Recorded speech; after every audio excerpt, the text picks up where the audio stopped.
And I have another unanimous consent request to enter into the record an August 2025 article by The Guardian entitled, Ghislaine Maxwell hinted at Epstein's ties to Trump officials. Why wasn't she pressed for names? Stating that Maxwell told Deputy U.S. Attorney Todd Blanche that some of the, quote, cast of characters around Epstein are in Trump's cabinet. Without objection. Chair now recognizes the gentlelady from Pennsylvania. Thank you, Mr. Chairman, and thank you, Mr. Patel, for coming before us to testify today. I am concerned by your repeated claims that you're not able to disclose anything further about the Epstein investigation and files, and that there's no evidence of a broader conspiracy or other people who should be charged, because the American people aren't buying that you've been transparent or that there's nothing further to be seen. In your exchange with my colleague, Mr. Roy, you reiterated something that I heard you say yesterday in your Senate testimony, and that is, under your direction, the FBI will always follow the money. Is that right? The money, did you say? Yes. Yes, you said you'll follow the money. That's great. And just now you said you welcome the opportunity to investigate new evidence. So there has been significant recent reporting just in the last couple of weeks that after Jeffrey Epstein was arrested, 4 major banks flagged more than $1.5 billion in suspicious transactions connected to him that suggested a massive conspiracy related to his child sex trafficking activities. Director Patel, has the FBI reviewed the $1.5 billion in suspicious bank transactions flagged to the government relating to Epstein and his co-conspirators? I know the FBI has reviewed numerous SARs. I don't know the totality of that number. Okay, can you provide us with that number? I'll get back to you. Okay. And have you initiated any new investigation of those bank transactions since, say, September 8th, when the new reporting came out? I'll check with the Treasury Department because they're the lead on that. Okay, so Director Patel, how many individuals or entities has the FBI interviewed, subpoenaed, or compelled to testify? Can you give us those numbers with respect to these bank transactions? Not off the top of my head. I'll have to work with Treasury. Okay. We're concerned, you see, because you say you're going after child predators, but obviously this is how you follow the money, is if you follow the bank transactions that apparently enabled the child sex trafficking. Would you agree? It's one of the valuable investigative tools is to follow the money. Okay. Have Jeffrey Epstein's victims have asked us to ask you whether or not you've investigated Epstein's lawyers, the lawyers who facilitated those payments. Have you subpoenaed or questioned any of those lawyers? So in 2018 and 19, what I recollect is many, if not every one of those lawyers was part of the investigation. But you weren't there at that time, right? I wasn't there. Okay. So can you get us the names and the numbers of who was investigated then with respect to those lawyers? As long as I'm allowed to release it, absolutely. Okay. Well, if we provide you with subpoenas, I assume you can release it. Is that right? We have a current subpoena, and we're working with Congress to provide it. Okay. You've said that the Acosta investigation had an original sin. Mm-hmm. What do you mean by that? Basically, if you're looking at an actual pedophile ring, what you should not do is limit the time frame in which you're legally able to collect information. So search warrants that Mr. Acosta utilized in 2006 and 7 leading to the 2008 plea agreement had a very specific narrow window of years, I think 3 or 4 years. And so information pursuant to legal process wasn't collected for 10 years or 15 years or 20 years. It also, subpoenas were not sent out to hundreds of witnesses at the time, hundreds of victims at the time. None of that was done. None of these people were put in grand juries. And so the totality of information from the jump, instead of being this big, was like this. And that, in my opinion, is not how you run an investigation if you're trying to break a sex trafficking ring. So you're now in charge of the FBI. Why haven't you done that investigation? Great question, and here's the answer. Simply because I am not able to go back 20 years and collect information that the courts had decided was already subject to search warrants. They have said this was in the investigation, there's a non-prosecution agreement out of that plea, and when the case was reopened, and this is where it comes into play, when the case was reopened in 2018 and 2019, The search warrants, again, were limited to the conduct of Jeffrey Epstein. Now, whether that's right or wrong, that's a different discussion, but I'm telling you that's the information well, we I think that reviewed. is a different discussion, and I think the discussion we'd like to have today is why you aren't following the money with respect to the broader conspiracy that it has been reported in the New York Times and elsewhere, and that if you really want to attack the issue, if you wanted to attack the issue, if you wanted to get to the bottom of it, if you wanted to disclose what really was involved in the Epstein files, the Epstein cover-up, that you would be taking very different actions that you are today. I do want to seek unanimous consent to enter into the record the New York Times September 8th, 2025 article, How J.P. Morgan Enabled the Crimes of Jeffrey Epstein. Without objection. And also an article dated July 17th, 2025, in the Epstein case, Follow the Money. Without objection. Okay, thank you. Gentlelady yields back. Mr. Chairman. Gentleman from Maryland is recognized. Thank you much. Pursuant to Clause 2K6 of Rule 11, I move that the committee subpoena the CEOs of 4 banks, J.P. Morgan, that's Jamie Dimon, Bank of New York Mellon, Robin Vince, Bank of America, Brian Moynihan, and Deutsche Bank, Christian Sewing, in order to get the suspicious transaction reports. These 4 banks have flagged to the government $1.5 billion in suspicious transactions related to the sex trafficking crimes and conspiracy of Epstein, Maxwell, and all of their collaborators. And as you know, Mr. Chairman, we got the SARS reports for Hunter Biden totaling around $20 million. And so these $1.5 billion in SARS reports we should get, especially since the director doesn't seem to be forthcoming. And I request that we do this immediately. I think the director's been very forthcoming. We will hold any motion to subpoena in abeyance until the conclusion of the hearing. The chair now recognizes the gentleman from Texas. Thank you, Mr. Chairman. Thank you, Director Patel, for being here. It is quite clear that certain members of this committee, they want their 15 seconds on TV, stamping and coming. Maybe it's for fundraising. Maybe they're struggling in their district. They need a little bump. But they turn a committee into a clown show, and that's what we're seeing. You're being unjustly attacked today. I watched the Senate hearings yesterday. You were attacked there. We know there's an agenda. There's always an agenda. It's the same characters with the same personalities, the same objective, and that is destroy the mega movement. You're being attacked, Director, is because you're effective. You highlighted what you've been doing in D.C. with the president in reducing violent crime. You're very effective. Another individual that was very effective with meaningful debate and dialogue was Charlie Kirk. And they killed him for it. Charlie Kirk was a man of faith. First and foremost, he loved his Lord Jesus. He loved his family. Beautiful wife, beautiful children. Just a remarkable, honorable man that was silenced with this assassin's bullet. I would say if Charlie Kirk lived in the biblical times, he'd have been the 13th disciple. He'd have been the 13th disciple. We have a new committee, if you're not aware, a new select committee regarding January 6th. I'm honored to be on that committee. I'm looking forward to working with other members to expose truth, questioning federal agencies that were involved on January 6th, like the FBI, played a role, but we don't really know, Director, to what extent.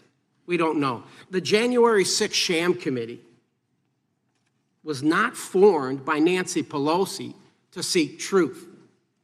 It was nothing about getting to the truth about January 6th. Their sole mission was to damage Donald J. Trump and end his political career. And everybody knows it. That's what the purpose was. You know what's nice, so I kind of get to ask the question, though, how did that work out for you? Donald J. Trump is back in the White House, and America loves him. I spent 30 years in law enforcement, retired sheriff from a large county in the great state of Texas. I have seen, Director, I have seen more enthusiasm and support for law enforcement today because of what you and Donald Trump have done over the last 8 months to protect the American people, The American people couldn't count on their government to protect them. Crime is rampant. And now we have a president and an administration that puts the American people and their safety first. It's interesting, a few minutes ago, a classmate reached out to me and sent me I told him, I said, yes, we got Director Patel in front of our committee today. And Andy Kane wanted me to tell you, he said, quote, tell him we love him. Tell him we love him and all the brave warriors exposing the deep state. Kash, you're a great American, sir. You're a great American. Your work as the director of the FBI is commendable. It's commendable. And I want to thank you, sir. Thank you for your service. Keep up the good fight, brother. Don't let him tear you down. Keep up that good fight. You have it in you. With that, sir, I yield back. Gentleman yield to me.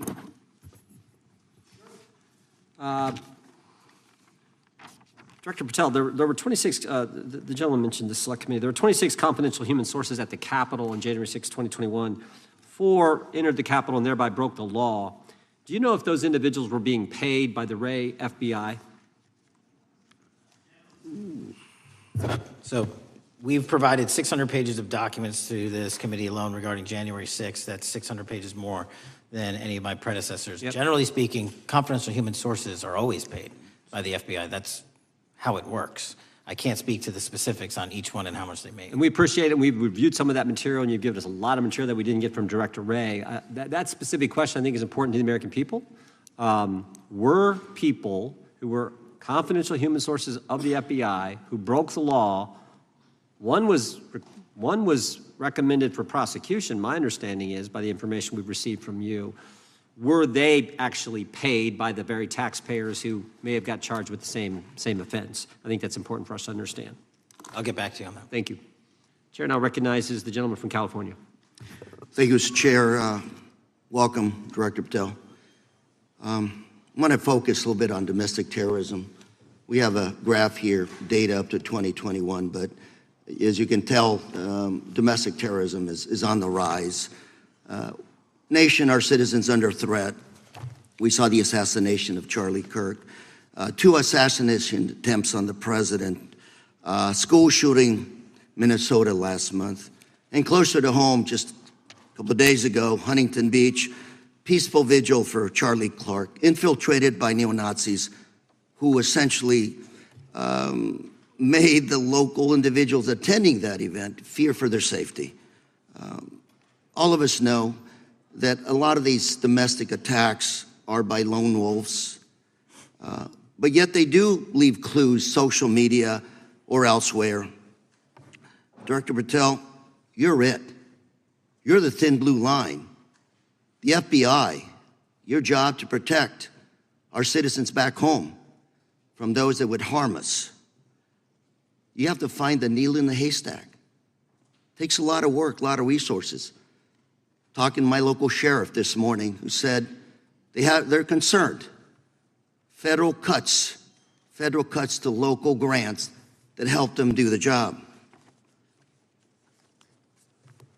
Then, of course, let's not forget about other threats that are coming before us, like high-tech fraud. Local senior recently was talking to me about a text she had gotten, a demand by the IRS to send a payment immediately, or the IRS agents were on their way to arrest this individual. Pretty gutsy stuff by folks probably from Europe, North Korea, Russia, China, people, okay, going after those precious savings our senior citizens rely on.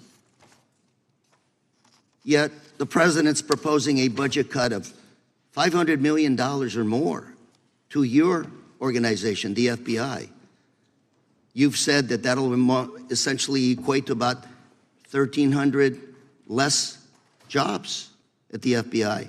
So I'm going to ask you essentially, what is it that we can do to help you do your job? Little concerned. Friday Night Lights. One of the events I love to do on Friday nights, go to the local high school football game. Sit there at the stadium and you always say, what if? What if? You're the thin blue line. Can you do your job cutting $500 million from your budget? Thank you, sir. I think we are doing our job, and the distinction is with the budget that we have, we are flexing more resources to the field. California is receiving the largest FBI plus-up of any state in the union due to that plus-up. They're not getting a reduction. No state is getting a reduction. Every state is getting a plus-up. And so I'm utilizing the money that we have to first plus it up. And the empty vacancies that we have, those haven't been filled in years, not under my leadership. Here's my concern. You're going to do well, you're doing more with less, is what you're saying. Yet, we're about to vote on a budget that has $88 million more to protect members of Congress, the executive branch, and the Supreme Court. There's a contradiction here. Back on Main Street, we're saying you can do more with less, you can protect them with less money. Yet here in Washington, we're saying we need more money to protect members of Congress. It's a little contradiction here. Or maybe, sir, you ought to talk to leadership about coming in with your management style to protect the Supreme Court, Congress, and the administration. Otherwise, it's essentially a hypocritical situation. We need more protection, yet folks on Main Street can do with less. My concern is folks on Main Street.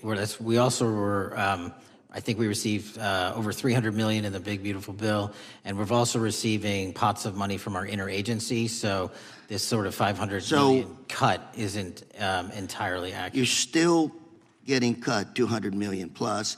You're still moving your agents to do ICE work, so you are leaving a lot of bases uncovered. And I'm not going to be argumentative with you, Director Patel. I'm just saying, if that thin blue line does not hold, people on Main Street will pay the price. I agree with you, sir. And I just look forward to working with you because I am very concerned that these kinds of budget cuts are short-sighted, especially when my local sheriff calls me and says, we need more support, and we're looking at budget cuts. I'll work with you, sir. Thank you, Mr. Chair. I yield time. Mr. Chairman, I have another unanimous consent request. The gentleman yields back. The gentleman from New York is recognized for unanimous consent. I seek to introduce a December 2024 OIG report from the Department of Justice, which confirms the conclusion of the Bill Barr Justice Department that the so-called whistleblower, a disgruntled former employee of the Intelligence Committee, was not a credible witness and there were no further actions taken. Without objection. Mr. Chair, I'd like to submit some items for the record. You bet. Gentleman from California. First one, Trump's deportation diverts FBI agents off child predator cases. Second one, FBI director backtracks on administration's proposed budget cuts. And number three, Trump administration says 70% of ICE detainees do not have criminal convictions. Without objection. Gentleman from Texas is recognized. Thank you. Director, earlier this year, the committee learned of new documents tied to the Crossfire Hurricane investigation and the Russia collusion hoax against President Trump. Your efforts in declassifying key documents tied to this investigation allowed the committee to acquire thousands of pages that it did not have previously. Did any of your predecessors make any effort to declassify these documents? Not to the extent we have. Did any of your predecessors share or leak any details that were classified at the time? There are ongoing leak investigations across the board at the Bureau related to this. I believe one of those is Mr. Comey, and I thank you for continuing that investigation. Among the declassified documents are the Durham Report Annex, the Crossfire Binder, and the Nellie Orr Criminal Referral. Could you summarize for those watching what we know about the Russia collusion hoax so far? Well, sir, I think the record will speak that the Russia collusion matter was perpetrated by a political party to go overseas and obtain information from a foreign intelligence asset, only to have that information, which was demonstrably false, turned over to the FBI, who walked into a federal FISA secret court and asked for a secret surveillance court order and lied to the federal court, and we know that because someone was convicted of it, and only to surveil their political opponent. So that is a massive scandal. We helped expose it. And in terms of the pages of productions, I provided 1,400 pages of production related to Crossfire Hurricane, and my predecessors have provided 0. I appreciate that, and I appreciate your courage and commitment to declassifying these important documents for our review, and hope that you'll continue with this commitment. Can we expect to see more declassification efforts regarding the Crossfire Hurricane and Russia collusion hoax? Yes. Thank you. I yield the remaining balance of my time to Chairman Jordan. Oh, I thank the gentleman for yielding. And Director, that's when it all started, right? The whole Russia, that's when it all began. And then it was Mueller, then it was impeachment, then it was Jack Smith and Fonnie Willis and Alvin Bragg and you name it. But it all started then. And that's why I think the gentleman from Texas wants to make sure we get all the information there. And I want to go back to when it was changed. We talked about this earlier. I just want to read to you what the CIA officer said to the House Permanent Select Committee on Intelligence. Quote, Brennan refused to remove the dossier, and when confronted with the dossier's main flaws, he responded, yes, but doesn't it ring true? So that's what he initially said. And then when he was talking to this committee, he said the CIA was very much opposed to having any reference or inclusion of the Steele dossier in the intelligence community assessment. So on one hand, you got a witness who was there who said he refused to remove it even though he knew it was garbage. And then he's, on the other hand, telling the committee, no, we didn't want anything to do with it. It shouldn't have been a part of the intelligence community assessment, which we know it was. You know it was. You found that. Those are two entirely different stories. I think Mr. Brennan has some explaining to do, frankly, what happened there. And I think you said earlier that this whole thing, and I think you said to Mr. Gooden, this whole thing is being looked at as part of this grand conspiracy to undermine the president, whether it's Comey, Brennan, Clapper, former head of the Intelligence Committee, now senator from, whoever it is, that's all being looked at. Is that accurate? Yes, sir. Well, we appreciate that. And part of what's also being looked at, and I think the gentleman from Wisconsin brought this up earlier, what is a burn bag for, by the way? Generally speaking, the intelligence community obviously utilizes and possesses classified documents, but drafts of those classified documents and even ultimate finished products of those classified documents have to be recorded and or discarded. And if they are discarded, the only way we do that, the hard copies, is we literally put them in burn bags that are identified specifically for that purpose, and there is a very exact courier system in which those burn bags are obtained and the material inside is destroyed. So it's to get rid of the material, right? Yes, sir. And it looks like the annex that Mr. Durham in his investigation had was put into a burn bag by your predecessor, I assume, to be destroyed. Is that accurate? Without getting into the stylization of the evidence, anything that's put in a burn bag is for purposes of destruction. Do you find that interesting that the Durham annex was placed in a burn bag, that you would discover that when you took over as the head of the FBI? We found a lot of information in a lot of burn bags. Well, we appreciate you finding that. We'd like to know a little bit more about that, and we look forward to that information coming forward. And I appreciate the gentleman yielding. With that, we now recognize the gentleman from Colorado. Thank you, Mr. Chairman, for holding this hearing. Thank you, Director Patel, for being here today. I have a couple of questions regarding a terrible shooting that occurred in Colorado, a state, as you may know, that I represent. You've testified previously about, I think, what you would describe as your efforts to provide more information regarding the investigation with respect to the horrific assassination of Mr. Kirk. And so, in that same vein, I'm hoping you can provide this committee and my constituents in Colorado with some clarity. Absolutely. I think, as my colleagues know, in Evergreen, Colorado, Jefferson County, a county that I proudly represent, at Evergreen High School, a shooter ultimately injured. 2 students were praying for their swift recovery.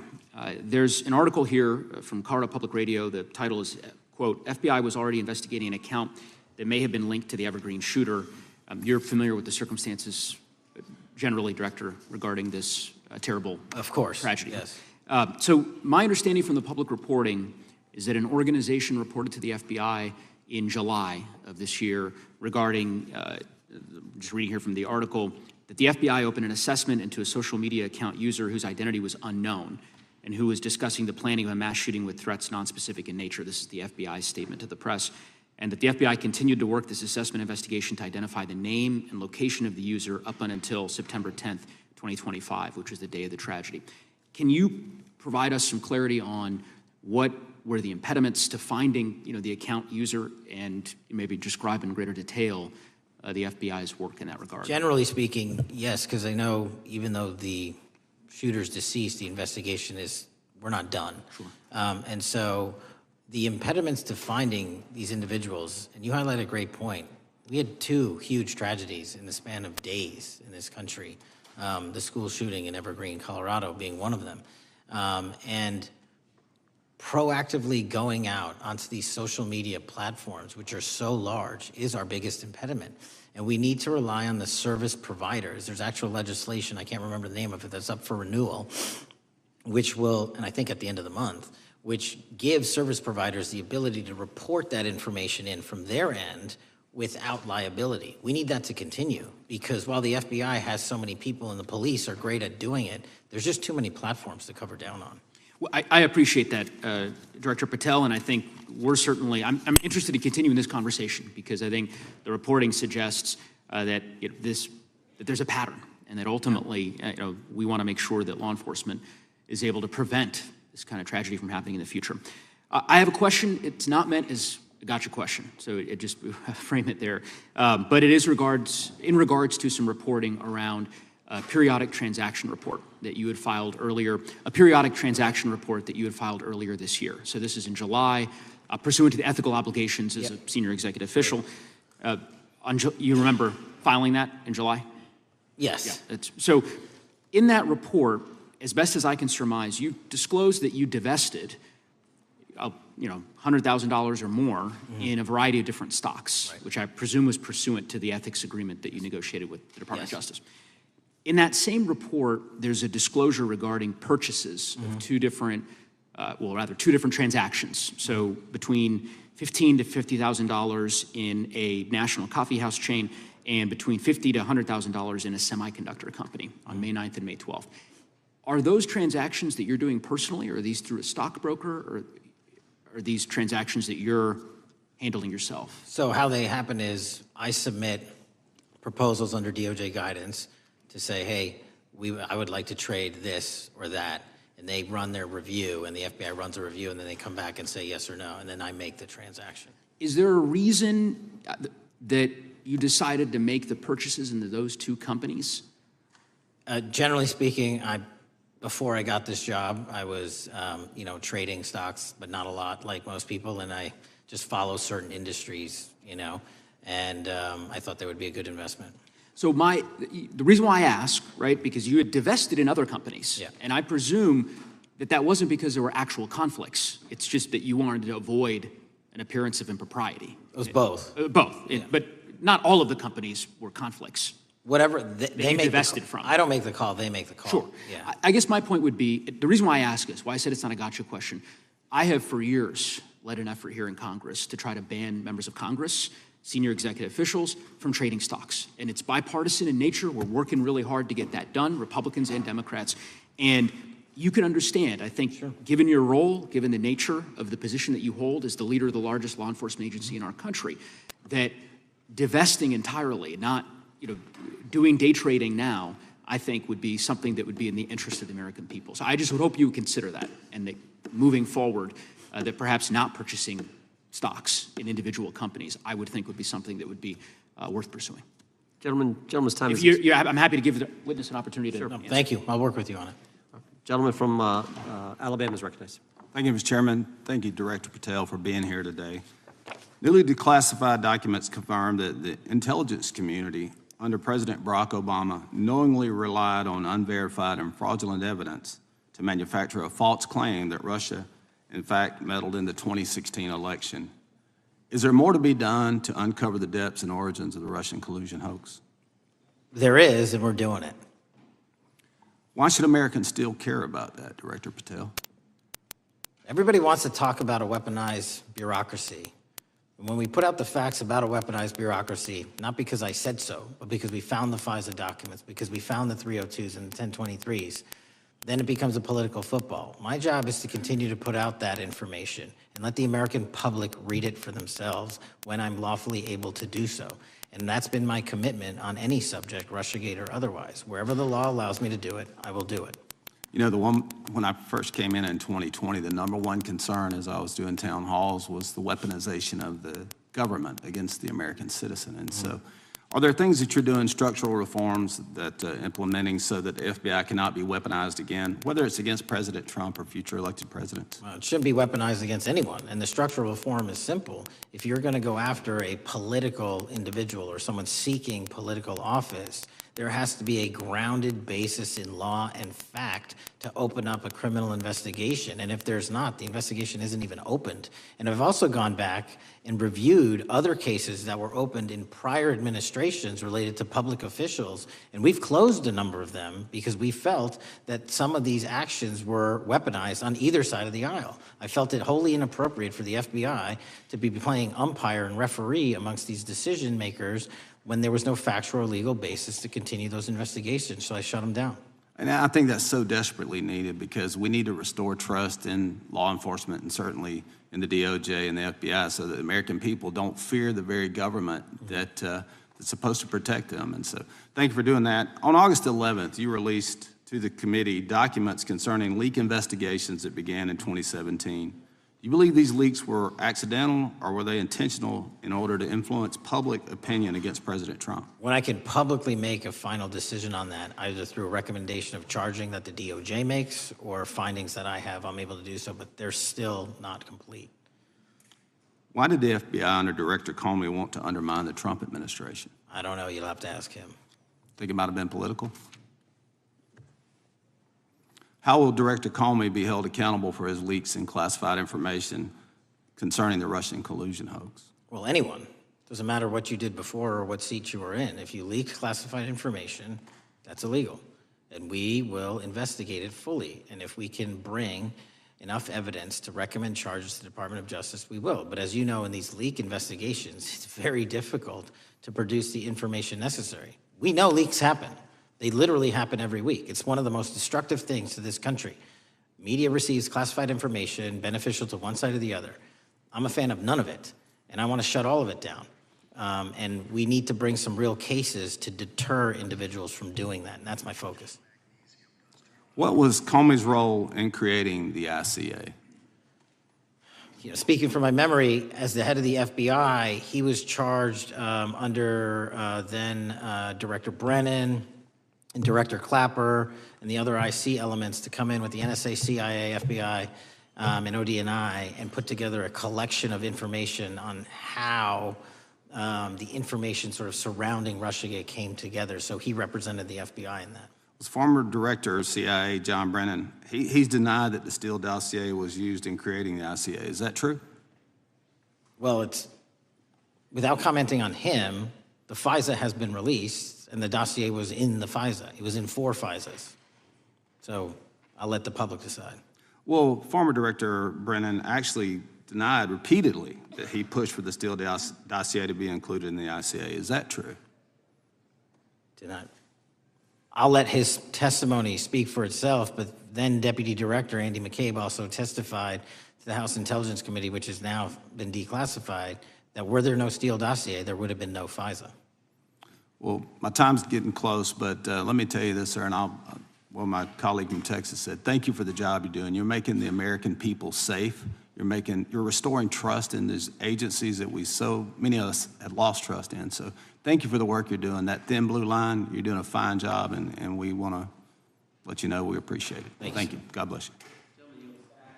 Lady from California is recognized. Thank you, Mr. Chair, and thank you, Director, for coming here today. And actually, thank you for your response to my colleague from New York who asked you earlier about violent extremism. And you said that there is violent extreme ideology on both sides. And I think you actually alluded to that same statement yesterday in the Senate.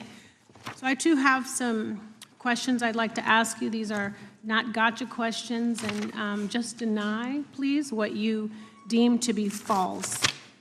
So Dylan Roof, who followed white supremacist propaganda, murdered 9 black parishioners in Charleston in 2015. Do you deny this? I'm sorry, Dylan Ruth? Roof, can you give me some more information? You're head of the FBI, you probably know this. If you don't know, that's fine. You can give me a reminder. I've got a lot in front of me. It was national news. Robert Bowers murdered 11 Jewish worshipers in Pittsburgh in 2018. I do remember that. And it was the deadliest anti-Semitic attack. So do you admit that that happened? I'm not saying the other thing didn't happen. I'm just asking for a little information. Patrick Cruces, who posted a manifesto about a Hispanic invasion, walked into a Walmart in El Paso, Texas in 2019 and began firing. He murdered 23 people that day, and the youngest was 15. Do you admit or deny that that happened? I'll take your presentation as accurate. All right, well, I have to say all of these cases have been adjudicated. As I said, they are not gotcha questions. These incidents were national news. And as director of the FBI, you have access to all of this information. So in 2022, Peyton Grendon walked into a supermarket in a black neighborhood in Buffalo, New York, and started shooting. He murdered 10 people that day. And on September 10th, your friend Charlie Kirk was assassinated. Tyler Robinson has been taken into custody and charged, but also on that day, Desmond Holley, a 16-year-old white male, shot and injured 2 students at a high school in Colorado before killing himself. And according to the Anti-Defamation League, he had a fascination with mass shootings and white supremacy. So do you admit to, deny these facts? Those happened. Okay.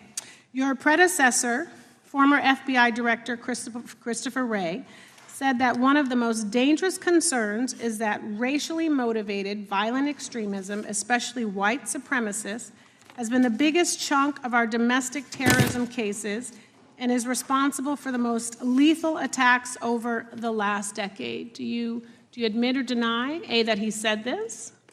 I'll let the record reflect that. Whatever he said was what he said. All right, and do you agree? That there is racially motivated crimes being committed in America, yes. Yes, especially white supremacists, which is the biggest chunk of our domestic terrorism. I'm glad that you said this. So last week, President Trump was asked if there were extremists on both the left and the right. He was actually asked this by Fox and Friends, and his exact words were, "I'll tell you something that's going to get me in trouble, but I couldn't care less. The radicals on the right oftentimes are radical because they don't want to see crime. The radicals on the left are the problem, and they're vicious, and they're horrible, and they're politically savvy." Do you agree with the president? I don't speak for the president. The president speaks for himself. Do you agree with the president? I don't. On what matter? On the question that I just asked, do you agree with his statement about the radical left? That there's ideology that's driving violence on both sides? Yes, that's what he acknowledged. No, he didn't. He didn't. Okay. But I'm glad that you're saying that and actually creating some separation between you and the president. And I'm glad that you are acknowledging that there is violent extremism on both sides. What's interesting is that the research arm of the Department of Justice, the National Institute of Justice, do you know what that is? I'm familiar with them. Okay, great. It is the research arm of the Department of Justice, and it published an article in 2024 devoted to domestic radicalization, violent extremism, and terrorism. I have it. It's interesting that it's no longer on the website. It has been scrubbed, but I ask these questions because what makes a strong, qualified director of any business, of any household, of the FBI, what makes a reputable prosecutor is not lapdog loyalty, but a commitment to the creed that evidence is agnostic and that the evidence will lead you to making the right decisions. And your job, no one's job is to like the data or the evidence, it is to collect it. That is how you gain trust. And Mr. Chair, I would like to enter into the record, if I may.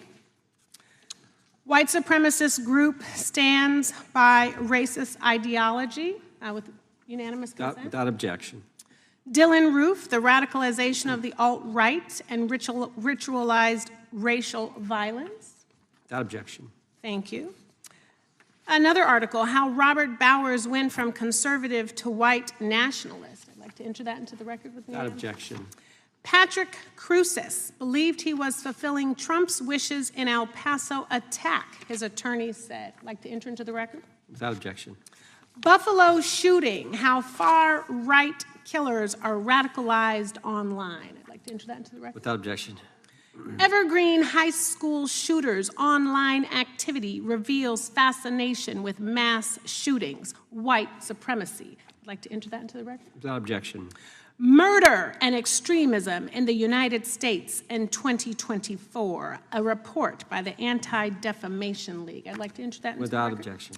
And the article, the report that was scrubbed from the DOJ just recently, the National Institute of Justice Journal focusing on domestic radicalization, violent extremism, and terrorism. I'd like to enter that into the record. Without objection. And lastly, the libertarian think tank Cato and their analysis on violent extremism and the right rising in extremist acts. I'd like to enter that into the record. Without objection.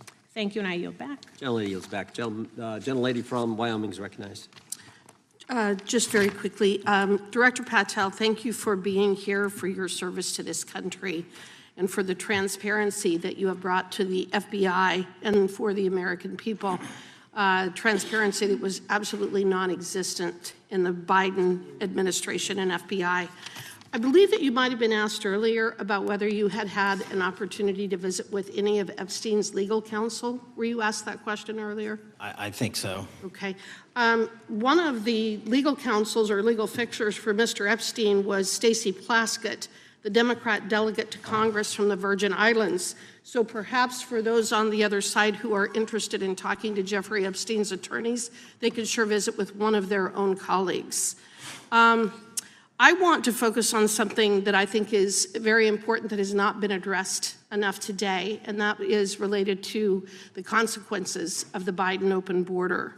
One consequence of the Biden border crisis is the impact that it continues to have on our tribal communities, with the cartels taking advantage of our open borders, the Mexican drug cartels, by infiltrating our reservations and bringing violence, drugs, murder, trafficking, and more. Last year, when I questioned the Attorney General Garland about what the DOJ was doing to protect these communities, he simply deflected responsibility and said that Congress had not appropriated sufficient resources for them to be able to protect our tribal communities. Mr. Patel, what is the Trump FBI doing to counter the drug cartel infiltration and other violent crime targeting our Native American communities? Thank you. It only took more than half of this proceeding to talk about one of the priorities that the FBI has, which is crimes on tribal lands. Every single crime that we have been talking about, whether it's child predators, human trafficking, narco traffickers, murder, they all happen on tribal lands as well. And I've said since the beginning, it is a priority, which is why we launched Operation Not Forgotten on tribal lands. And I'm the first FBI director to meet with the staff and tribal leaders here in Washington, D.C. and elsewhere, and invited them into my office and headquarters to see them, because I need engagement with tribal leadership, and I need our police and FBI agents to be engaging with tribal leadership. Otherwise, we're not going to break through. We have 1,900 Indian country cases open right now. We've got 600 indictments this year alone. We cannot forget tribal lands. Every single one of those people lives in the United States of America, and it is an absolute priority to protect them and their children just as it is anyone else. So I think it's fair to say that what Mary Garland testified to, that the FBI and DOJ did not have the resources to address that. I think that was an absolutely false statement. Would you agree with me? It's a decision by him not to do so. That's not my decision. At the end of August, the U.S. Attorney and FBI announced that nearly 100 personnel representing members of the Safe Trails Task Force operated near Wyoming's Wind River Reservation to assist with reducing drug trafficking and illegal guns. Director Patel, you have routinely stated that it is your mission to partner with and strengthen local and state law enforcement partners. How does the task force and other FBI efforts bring tribal law enforcement into this process? The major problem with tribal lands is the sheer tyranny of geography and the amount of coverage that they have on land versus the personnel they have to do it. So what we've done is constantly surge resources to tribal lands across this country on a 30, 60, 90-day rotating basis, reporting back to us saying who needs more.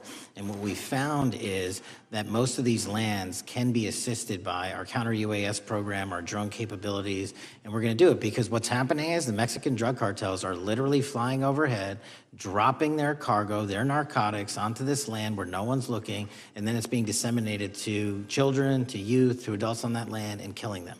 And we got to stop it before it gets dropped off. Well, and your testimony proves that the Biden administration did not lack the resources to address drug and violent crime in tribal communities or around the United States. It instead expended and wasted these resources investigating parents, Catholics, we now find out Turning Point USA, the RNC, and Republican organizations, rather than protecting our Native Americans by closing the border. Is that fair? I think so. Wonderful, thank you. And I do appreciate the work that you've done in this regard. I was previously the chairman of the subcommittee on Indian and Insular Affairs with the Natural Resources Committee, and safety and security on our reservations and for our tribal members has been one of our priorities, one of my priorities, and I very much appreciate the work that the FBI has done. Let me know if there's anything else I can do to help you, and with that, I yield back. I will, ma'am. Gentlelady yields back. The gentlelady from Georgia is recognized. Thank you, Chairman, and thank you for coming in today, Mr. Patel. In the past few months, the country has experienced a string of horrific, high-profile attacks that have been motivated by racial hatred or political ideology. Shooter attacked the CDC headquarters, firing hundreds of rounds and killing a police officer. An arsonist set fire to the Pennsylvania governor, Josh Shapiro's residence, with the governor and his family actually inside. Minnesota House Speaker Melissa Hortman and her husband were assassinated earlier this year. Clark and Charlie Kirk was murdered last week. Bomb threats have been made against HBCUs and the DNC, and just the list goes on and on. I only have just a few minutes today, so I don't want to take a lot of time to go into all the countless and devastating violent crimes and incidents that have happened at our schools or on our streets and in our communities that have just been happening all year long. Mr. Patel, just yes or no, is this type of political violence ever acceptable in your eyes? No. I'm glad that we agree that these heinous acts designed to instill fear and division in our nation are never, ever acceptable, yet each of these incidents has recently taken place under your watch.